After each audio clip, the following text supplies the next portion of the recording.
Riverdale Schools, our topic today as we put the shine on the chieftains here today, and the start of school is right around the bend here. So we have members of the admin team. Jeff Campbell is here, Sarah Pleckelman, Sarah Gruen, and Stacy Szynski. We'll talk about what's happening with Riverdale. Here you go. You look pretty well rested, Jeff. I'm ready. I'm ready to go. You? Yeah, we're ready for those teachers on Monday to come on in, and it's pretty much go time now. So we've been talking about it for the last couple months, and here we are. Well, my first time to get into schools usually is with volleyball, but you get into the school the first time and you start smelling like the wax or the paint or whatever. We've been smelling that all summer, I guess. Yeah, we have. Our custodial crew, led by Tim Redmond, they've been working hard. They got a little bit ahead of schedule even this year. A good group of people there working in the rooms, and we're able to get things cleaned up. And that's always nice too, because we've got summer school backed up right there. Some teachers don't get an opportunity to get in their room very early, so they're doing their best to get them in there as quick as possible.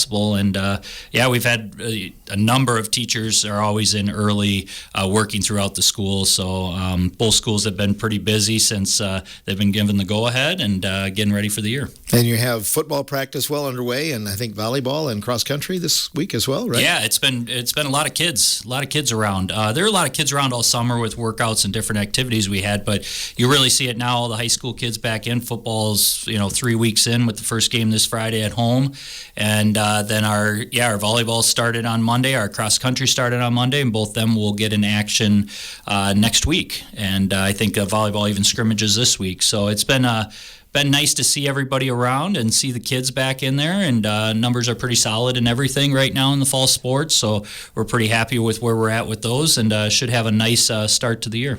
School starts a couple of weeks from now, but I always say when this stuff gets going, school will just as well be in session, but I know that's a state thing, isn't it? Yeah, it is. The state, they did free up a little bit more opportunities to start early.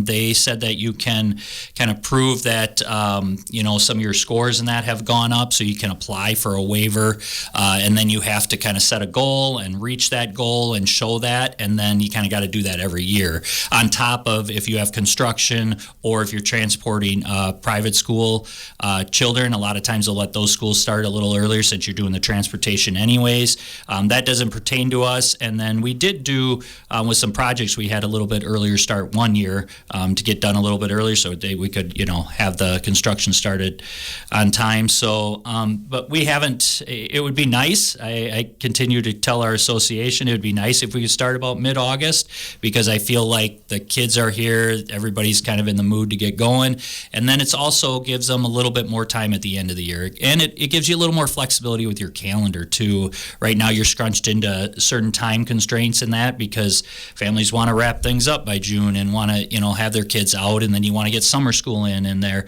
And so I always thought that starting that mid-August time would be good. We'll see if it looks like some progress has been made. We'll see if it gets some things changed in the next couple of years. Did you have some construction going on the grounds this off season? Yeah, we have. We've started a shed project. Got the approval from the village and the state to do that.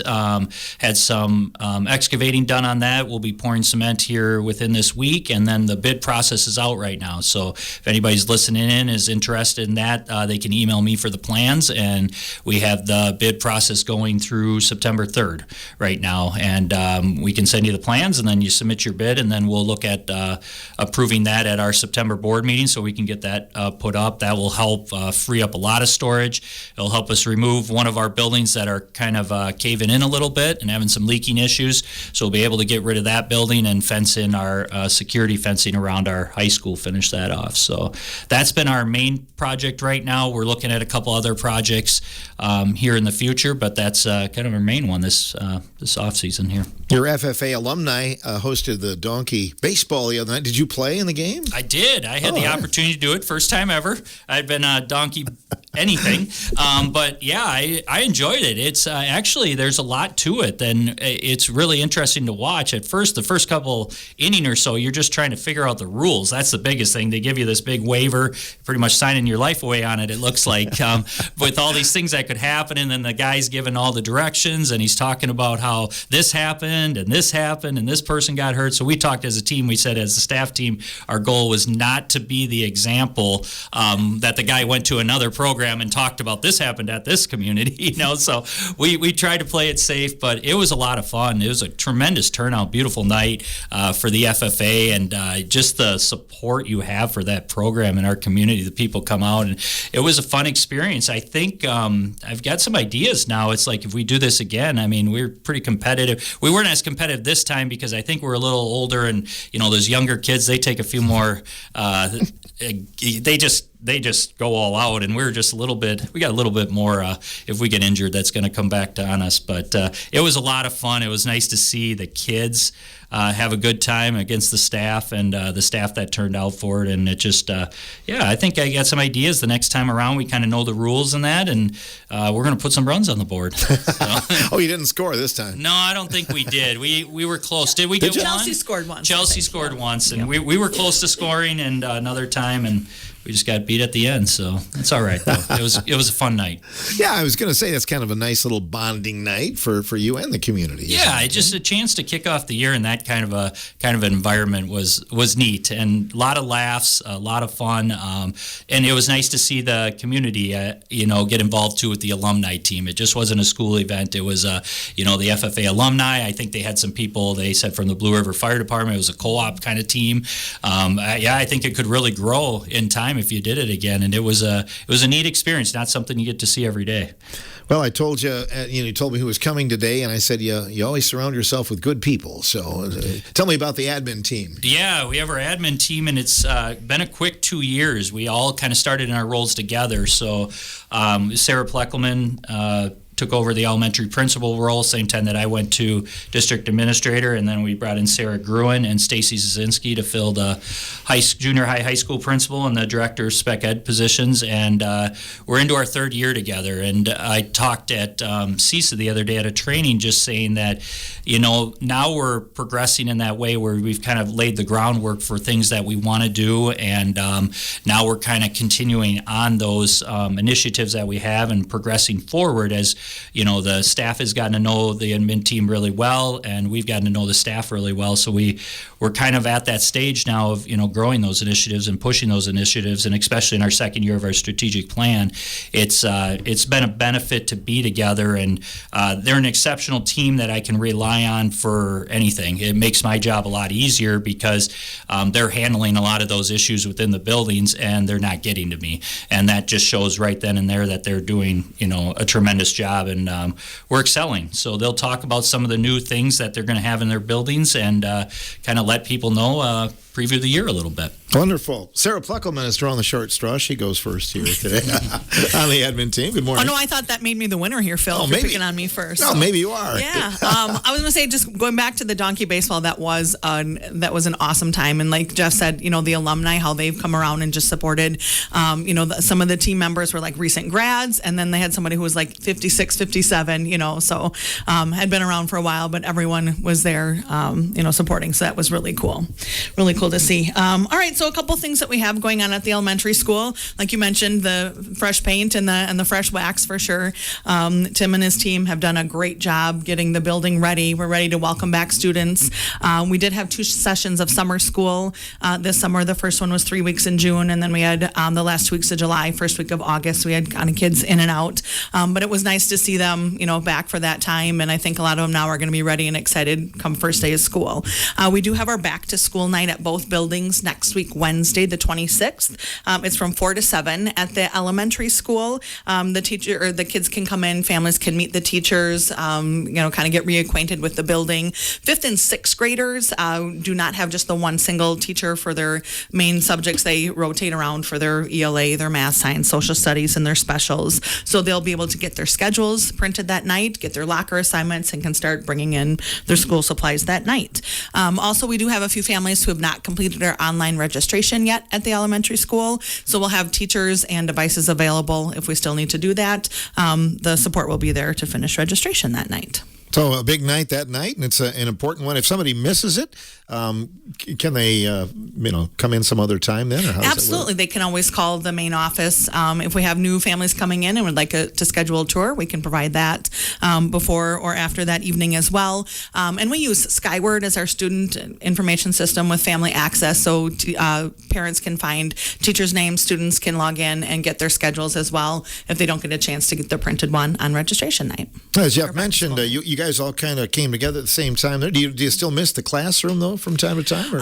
Yes and no. I still get the opportunity to speak Spanish. I was a Spanish teacher at the junior high school building. We have a few Spanish-speaking families, so it's nice to be able to connect with them that way and still get to use my Spanish. And then, of course, I get to get in the classrooms most days and enjoy that. I do get an opportunity sometimes to even cover classes. So I've gotten to teach in, 4K up through the 6th grade classrooms, get that opportunity as well. So I still get in and still get that connection. Are there some new initiatives for the upcoming school year at Riverdale? We do. We're actually starting a new program. It's called the 7 Mindsets program. And it's like a social emotional learning program. We have recognized some needs in some mental health areas, even at the elementary school. And teachers have been looking into different things. And so as a team, we found the 7 Mindsets program. And it's really designed to foster happiness, resilience, and personal achievement. It emphasizes success that relies primarily on how a person thinks rather than what they know. So the 7 mindsets are: everything is possible, which encourages dreaming big, embracing creativity, thinking positively, and taking action while adjusting along the way. So that'll be the first ones that we kind of greet the students with in September. And it really will start to get them thinking big and big possibilities for their school year and then beyond. After that, we'll cover Passion First, which focuses on discovering individual strengths, exploring personal interests, aligning actions with core values, and staying authentic. The next one is We Are Connected, which emphasizes building positive relationships, seeking synergies, surrounding yourself with a supportive dream team, and leading with value. Next is 100% Accountable. That teaches personal responsibility, overcoming limiting beliefs and fears, effectively managing time and energy, and continually growing. The next one is Attitude of Gratitude, focusing on recognizing your personal worth, practicing daily gratitude, and expressing appreciation to others. The next one is Live to Give, which highlights the power of serving others, making a daily positive impact, and gracefully receiving help. And then the last one for the end of the school year will be The Time Is Now, which will focus on students taking purposeful action in the present, staying in a constructive mindset, and accepting vulnerability.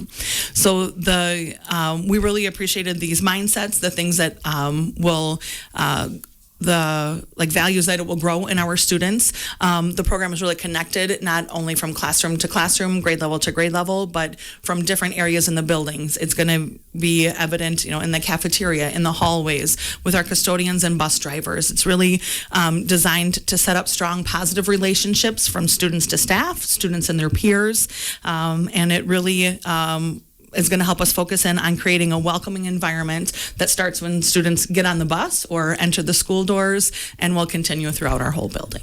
How do you foresee implementing those? How does it work? Is it each quarter, or how do you do it? Well, there's 7 mindsets throughout the 9 months of school. So each one will have a focus for 4 to 5 weeks. We actually have a training for all of our staff Monday on our first in-service day, back to school for the teachers and the staff.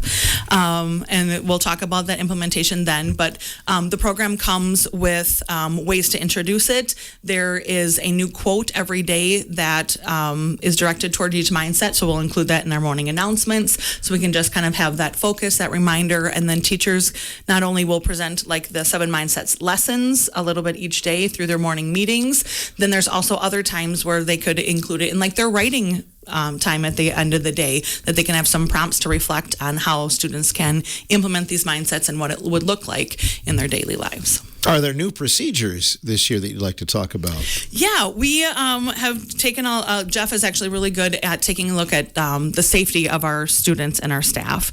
And we do have like practice drills every year on like intruder drills, building safety. We talk with local law enforcement and make sure that we all know what to do in the case we would have that kind of incident. And we're just taking a look at what kind of procedures do we have, practices that we have that can just make us more secure. So one thing we noticed is we could have our like kind of visitor policy tightened up. And so that's what we're going to do at the elementary building starting this year. Parents are welcome to come in and walk their students down to classes. A lot of them have done for the first 2 weeks of school to kind of help with that transition back, especially with our younger students. But then starting Monday, September 14th, parents will need to check in the office and won't be walking their children down. We're going to promote like some independence with our students, and we've noticed a lot of them, like, during summer school don't really have them parents walking them in, and they're able to get into their routine pretty quickly.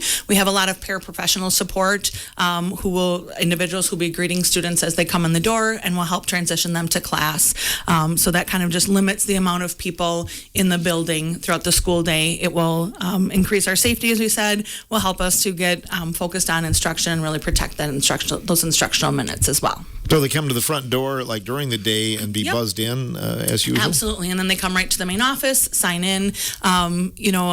If parents are concerned about not being able to, reach teachers, they can always do that via phone calls, email, schedule meetings. Any concerns can still be brought to us if they have those. Okay, we'll come back to you, though. Yeah. A nice start Sounds today. good. Well, thank you. Sarah Pleckelman joining us. Sarah Gruen is here as well. Sarah, good morning. Good morning. Good to have you back here. Thank you. I think, is this the second time you've been on, or is it the third? This will be my third. So you've come each year then. Yes, I have. Yes. Yeah, how fast time flies, So looking back on your first couple of years, though, any highlights, anything that you look upon as, successful and things like that? I'm just really blessed to be here, honestly. I talk about it often, about how I feel like the staff and the students, but my staff is just stellar. Like, I have a good group of people who are hardworking, dedicated, loyal. They've been in a lot this summer, getting ready for the school year, getting ready for our kids. And so I just feel blessed to be part of that team. Yeah, 3 years ago when you were here, it was getting to know faces and names and things like that. Does it make it easier now getting into the school year? Yeah. I create a welcome back video each year. In the first year, I can remember just asking my secretaries about every picture, like, who's this? What did they do? I had no idea who I was creating this video for. But this year, and even last year, I feel like I know everybody, and I'm creating a video of people that I care about now. And it's a lot more fun. What's a typical day like for you, or is every day a little bit different? Oh, I would say every day is different. It can range. I mean, some days I go home and I think, oh yeah, that was great. I had a great day, easy. And then some days I go home and I can't even believe what just happened. So yeah, it just ranges. But I love it. I do love this role. Back to school night is coming up here. Anything you want to hit on as far as that? Yeah, well, Sarah kind of touched on a little bit, but our back to school night is the same, Wednesday, August 26th from 4 to 7 p.m. Our students and parents can come in and meet their teachers and pick up their schedules. Their lockers will be given to them so that they could drop off any supplies that they might want to bring in. Our office will, of course, be open, so Becky can help with registration needs. She'll collect fees like lunch money or sports fees or registration fees. Sherry will also be in there, and she can answer any questions about food service and maybe help families apply for the free and reduced meals. Also, Lenore Wilkie will have the art room open so that she can hand out the previous year's 2025, 2026 yearbooks. And of course, Mrs. Troxel will have her door open and help with any schedule changes or needs. And any new initiatives? We talked to Sarah Pleckelman about that. Yeah, I have some changes. I have a couple. New this year, our juniors and seniors will be able to apply for a half credit of PE waiver if they've successfully completed 2 athletic seasons. If they complete the 2 seasons with solid attendance and in good standing, meaning no disciplinary issues or code violations, then they could waive a half a credit of Phi Ed. I think that this is going to open up their schedules a bit for some students and allow them to take other classes that they might not otherwise fit in their schedule. I also think it rewards our athletes for their time and commitment and hard work that they put into their sports. So I think it's a great opportunity for our juniors and seniors.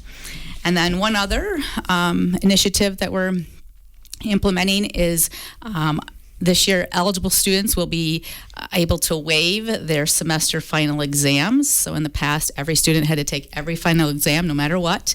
But this year, they could waive it, possibly for one or some or all of their classes. In order to do this, they would have to have no more than 2 absences in the semester, no more than 2 tardies in the semester, no in-school or out-of-school suspensions in the semester, and they have to have a grade of a B- or higher in the class. I think it's going to push some kids to improve their attendance, their tardies, their behavior, and most importantly, their academics. So I do think that it's a great incentive for students to have good attendance, good behavior, and good grades. Right. You never have any trouble with behavior, though, do you? Right? Once in a while. Once in a while. That's expected, though, right? Yeah. In terms of anything else you want to talk about as far as procedures, during the school day, anything changing that way, Sarah? Not really. I'll touch on the cell phone policy. We did have to reword it a little bit in our handbook to comply with the state law. But for the most part, I feel like we were already doing what we needed to be doing. Our students in the junior high and high school will have to have their phones powered off and out of sight in all academic classes, but they still can use them during lunch, during passing times, before and after school. And even the high school students will be able to use it during study hall as long as they're passing their classes. Junior high kids will not be allowed to use their cell phones in study hall, but it is a good incentive for our high school students. So, but for the most part, we were already doing most of that. So I think that's going to be an easy transition. There really hasn't been a problem at Riverdale, the phones? I think no. I think that our students are respectful. I think that when our teachers ask them to keep their phones away, they keep their phones away. So I really feel like it's been pretty seamless, honestly. I know the state law went into effect July 1st, but I think every school is able to adapt their own policy, right? Yeah, as long as you keep with the wording of what the requirements are, then yes, we can all do our own things as long as it's out of the instructional time. Yeah. Do you have any new staff that you'd like to focus on this year? Yeah, so we just have a few at the junior high and high school. Addie Bird was hired as our new speech and language pathologist, and she'll be working with students really across the district. She's a Riverdale grad herself, so she's coming back to her roots, and we're happy to have her. Amy Seguin is our new 6th and 7th grade ELA teacher, and she'll be working with both the elementary school students and the junior high kids.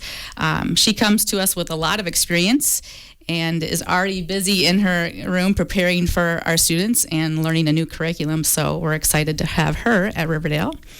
And we also have a couple of new custodians this year, Michelle Foyt and Brent Hudson. Both, I believe, live in Muscadet and seem to be go-getters, so we're excited to welcome them on board as well. So I really think we've hit the jackpot with really all of our hires. I think we had great candidates this year, so I'm excited to work with our new hires. Good deal. And the school year starts, it's a Tuesday, right? Tuesday, yes. September 1st. 1st, wow. Right around the bend. We'll come back and talk more about Riverdale schools in just a moment here. This is The Morning Show from WRCO.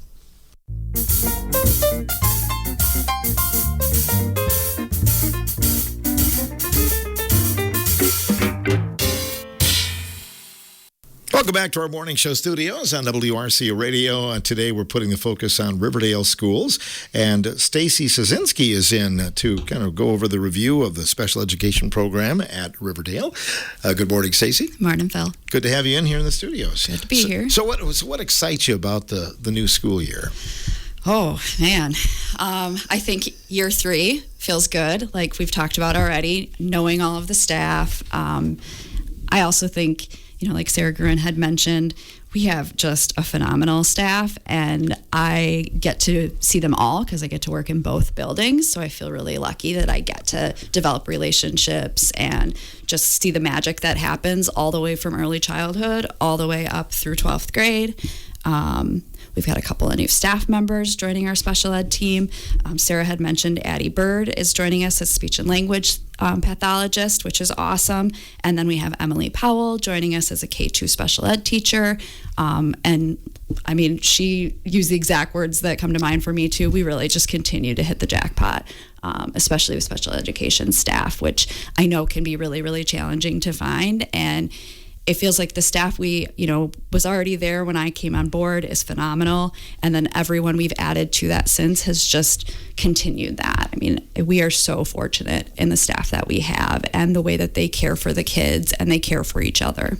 Working at both buildings, again, I think we talked to Sarah Gruen about this too, but no day is probably the same, right? No. There's a lot of variety in your job. There's a lot of variety. I love it.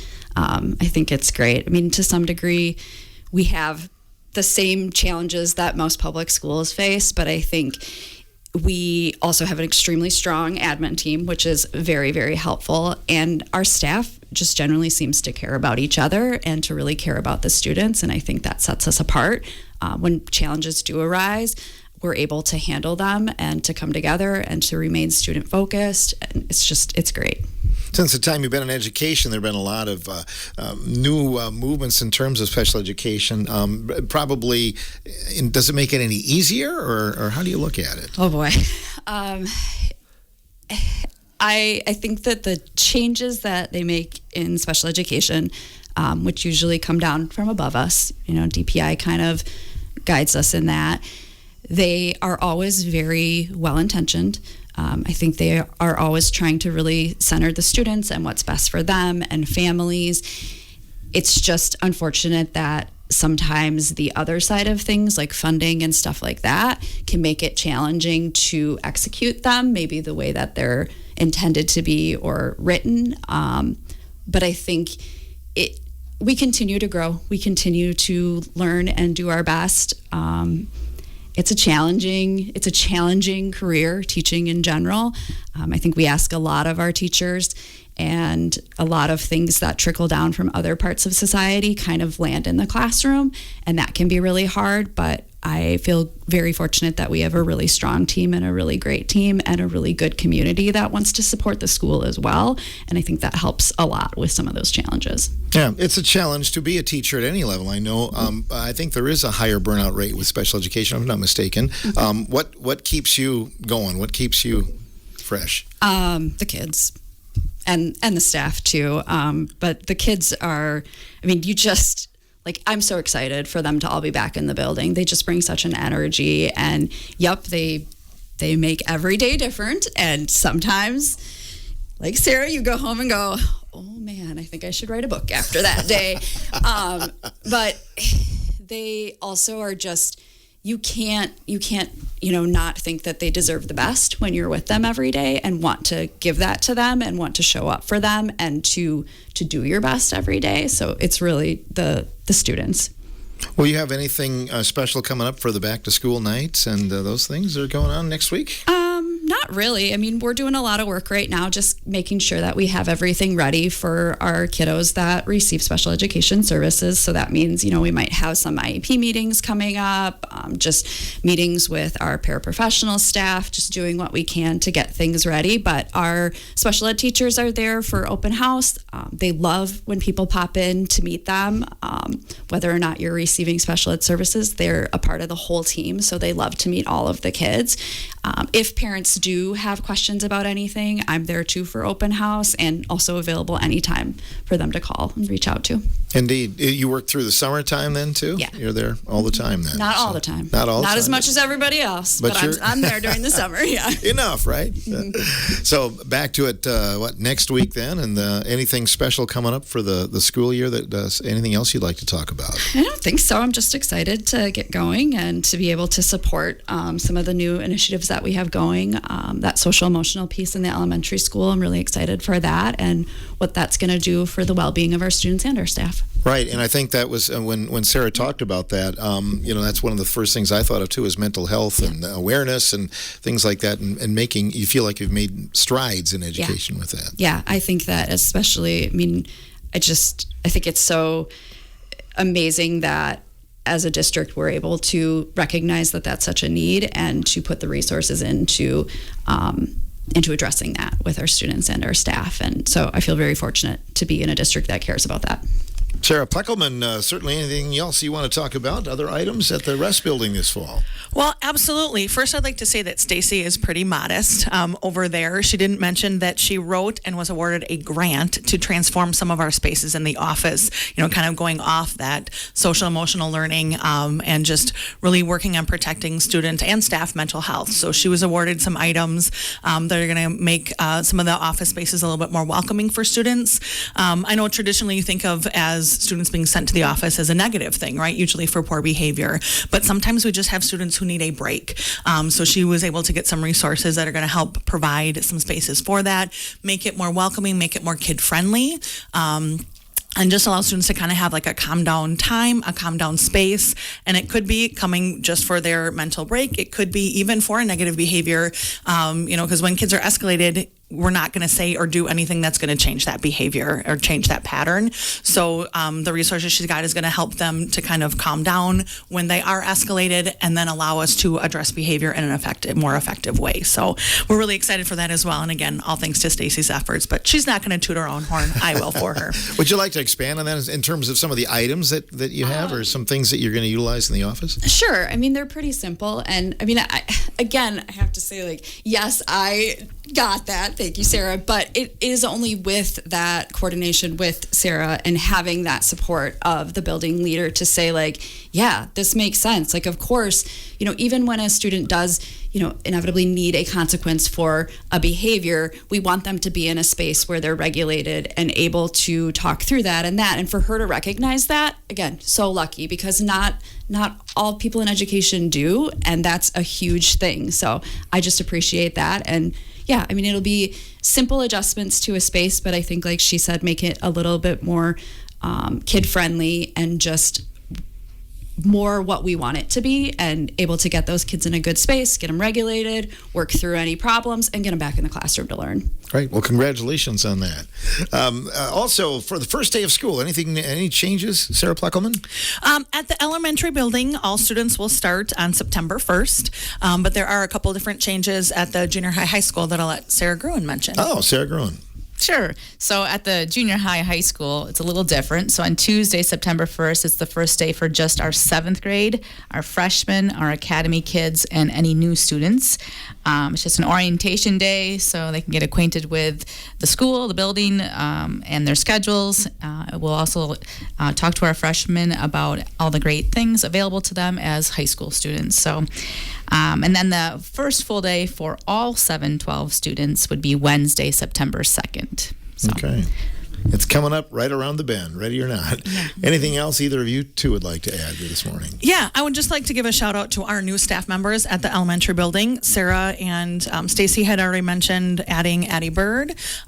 We have Emily Powell joining us at the elementary building, and Amy Seguin, who's going to be teaching 7th grade ELA at the junior high school, and will be teaching kind of an elective course, if you will, like a 6th grade technology course that kids will get for a quarter, and then she'll teach one of our sections of 6th grade ELA. We have a couple of transitions. Margaret Emerson is moving to 5K. Sarah Johnson is moving to 6th grade to help out with some bigger sections there. We have Penny Boehringer joining us as a reading interventionist, and we have Aurora Schmid joining us this fall as a 3rd grade intern. Intern is similar to like a student teaching position, but as an intern, she can actually teach up to 50% of a teacher's load, like on her own as a almost certified teacher, and that will just allow us to maintain some smaller class sizes at that 3rd grade level. Wonderful. Jeff, anything else you want to add? One of the first big days will be Friday night with football, right? Yeah, it will. It'll be nice. Our pep band's been practicing, getting ready for that, so we'll have them involved too. It's a little harder to get those kids in, but they're also a group that's been into our music students, and they've been working to prepare for that performance, so that will be nice. It'll be a nice atmosphere. I think it'll be a nice night. It should be a great game of 2 local communities, actually 3 now with Weston in there too, so it will be nice. I think, we're looking forward to it. Our football team's got some high expectations this year with a lot of seniors on the team, and another second year through with the coaching staff. So it should be a good night for Riverdale football to get started. Other than that, just I think going into this school year, something we've talked about even since the beginning was just that relationship building with our staff. Our SEL is kind of our next step in building that, and just understanding the social emotional learning of our staff members on top of our students also. I think we try to do a lot of things to encourage that for our staff and for them to recognize, their own social emotional state, and it's difficult at times. They've got a lot of things going on and they got to take care of themselves. So we really focus on that. We focus on ways we can do that throughout the year. Our new staff members, we'll have them on. I've got a couple of them coming in September, a couple in October, so everybody will get a chance to kind of hear from them as they start into school and get to know them a little bit. And is that a part of the job interview? Like you will be on the radio? It is. I didn't tell them until after the new teacher in service. I sent out an email yesterday and said, oh, by the way, you're going to be on WRCO on this date and this date. So I'm at least giving them a little bit of time. So it's like, that's good. Yeah, it's good. So I was like, prepare something to say. So yeah. we didn't tell them that when we hired them, but they're on now. They've got the date set, got the calendar invite. They're ready to roll. And we'll have some stuff on AI this year. That's kind of a new. It's not new. I mean, AI is not new, but it's going to be new in the way we approach it with our staff, and it's going to be new with the way we approach it with our kids. Safety will be a number one concern, and Kelly Schaefer has kind of headed that curriculum and technology. She'll be reporting to our board what we're doing in early September, and then she'll be on the next show in September to really talk about how we're approaching it as a district and the safety measures we're putting in place to make sure that it's just not a wide open zone for everybody and the kids, and we need to protect that, and we're doing some things with all of our programs because it's a scary world out there and we got to make sure we're following that. And then the other thing with the elementary, we understand that that's been something that we've done for a long time where parents have always walked their kids down all year. What I'm trying to do is be a little more proactive in our safety measures than reactive if something were to happen.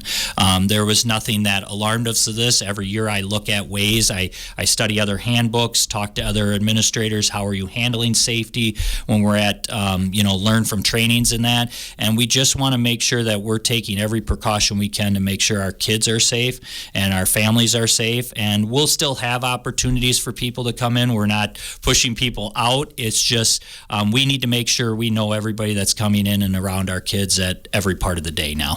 It's an ever-changing world, and this is one of our safety measures that we're going to increase, and you'll also hear me talk about throughout the year a couple other things, a large reunification training that we're going to do with our staff this year. We did a pre-one last year, but this one will be full-fledged, not with kids, but just those kind of things so we're prepared and we're on top of things and ahead of things before they become an issue with our students. So we'll work with families. We know it's going to be a change, but it's time for it. It's time to make sure that we're safe in all situations within our school. You had talked in the past about doing some things differently with the entrance for the junior high and high school. Is that changing this year or not? We've looked at it. We've had some companies in to take a look at it. Right now, they're kind of putting plans and things together. So I'm sure you'll hear me talk about it throughout the year once we get those back and talk about maybe some plans in the future we have for some remodeling to make those spaces. But yeah, that was another thing this summer.